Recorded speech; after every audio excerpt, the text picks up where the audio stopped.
Some of you are asking to see more of the bird room that I created, so I thought I would get on here and do a quick little video for you so you can see it.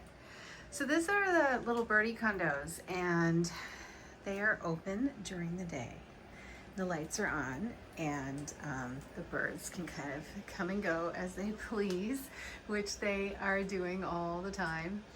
They get along for the most part really well, with the exception of the female Quakers. So we have right here our beautiful Sage and Cinnamon.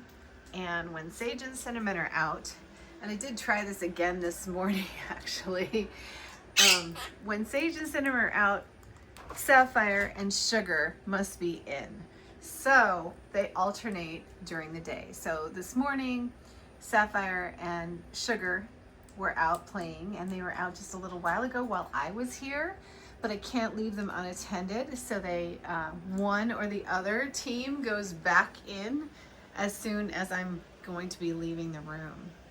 But they're really good about it, and they have hours and hours outside. Hi Mango, how are you? So they've got like little playstations here. Mr. Yellow is the only one that has his original cage. He just likes this cage. And sometimes I find Mango actually going in there and sharing some food with them and hanging out. So they are slowly but surely getting closer. The room is really, really large. It is about 15 feet. And as you can see, I have a Millsboro cabinet over there, growing food for the birds, and also with some propagations of plants that I like that I don't want the birds to get into. But the shelves really worked out well, and I had originally put in just kind of like units that were on wheels, and they had great big cages, but the birds actually never used the big cages. There's actually one really big cage up there that's a clear cage I built, but nobody ever goes into it. They seem to like these little birdie condos up at the top. And I know they're not enormous, but the birds are out all day. And as long as, you know, they don't have a problem with it. This is actually the measurement of the cages tops that I used to have. So they never ever use the bottom of the cages, but now they use the entire cage. So you can see this is a good example. Like, if this was the bigger cage that Sapphire used to be in, he would never go on the bottom, and I would have to put everything up at the top. So now he actually does use the bottom of his cage. He walks around. He has a really nice foraging bin in the bottom where he steals things and keeps them. And then I just clean it out and hide all this foraging stuff all over the room so he can go around, pick it up, and bring it back to the bottom of his cage.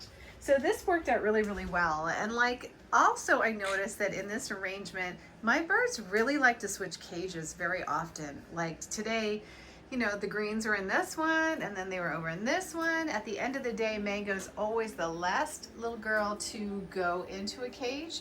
She waits for everybody to go to sleep, and then she spends some quality time with me, and then, you know, she just goes wherever I put her. So, you know, whatever cage is available, she's happy with. I don't know why she's like that. She just doesn't really care about which cage she goes back into, because she just sleeps in it, and then the next morning she's back out. So I guess that's just her way. But the birds all get along so well together, and they do also with the budgies. So when the budgies are free flighted, because they're in an aviary, they actually are let into this room while I'm cleaning their cage, and they have a whole day, at least twice a week, outside of the aviary, where they fly around, and literally they're out the entire day just hanging out, having a good time, and being, you know, their little budgie selves, which is really fun.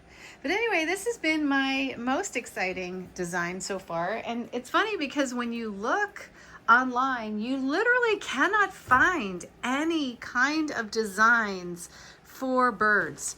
And that's bizarre to me, because so many people have birds, but I guess they just have a cage kind of sitting randomly around. And I wanted something that was like a real functional unit that I could use. So these are actually shelves that I got off Amazon. They are amazing quality, and they fit these cages, or something the same width that could be a little higher. I like these because I can put lights above them, and then there's like a little play area.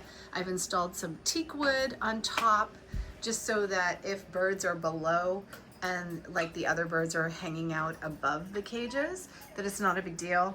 I do have more lights to install, so you can see the lights over there. They're gonna be over here as well. We just have to have time to, you know, pinch away the cords because my little Ginger over there is my only cord girl. She likes to nibble on anything, so I have to be really careful about cords with her. So everything is like tucked up and hidden away. So far we've been good. I have managed the cords, and it's only like the really high cords that she goes after. She doesn't crawl around down on the bottom, luckily. But anyway, you want to see something so totally cute. This is the cutest thing ever. Look at that nonsense. I mean, can they snuggle anymore? Hang on, let me get the light. How cute are they? Oh my goodness. Cinnamon and Sage are the best snugglers. There's actually some more videos and shorts on my YouTube channel of them snuggling and just getting as close as they possibly can. And then there's my little Mango. Hello, Mango. Hi, baby girl. What you doing? What you doing, peekaboo? She was hiding in the laundry basket when I walked in, which is really cute because she was making these little chirp sounds, like come find me. And then I found her in the laundry basket and she was like diving down, like pretending, why isn't this focusing? Pretending to hide, which is so, so cute and so Mango. All right, so that is the bird room. I hope you guys like it. Hope you got some really good ideas. If you want more details on it, or you'd like me to go over what I have in the cages, or, you know, just talk more about the cages and my method behind why these cages work really well as opposed to the big ones. I do still have the big ones, but as I said, the birds didn't really like to be in them that much. They love to be in these ones, and they go freely in and out. I actually don't have to catch them and put them to bed.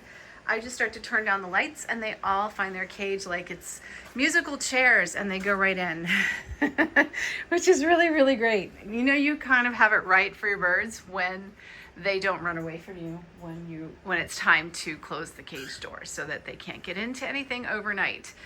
Anyway, have a great day, and I hope you're enjoying your birds out there. Have a wonderful day, guys. See you again soon.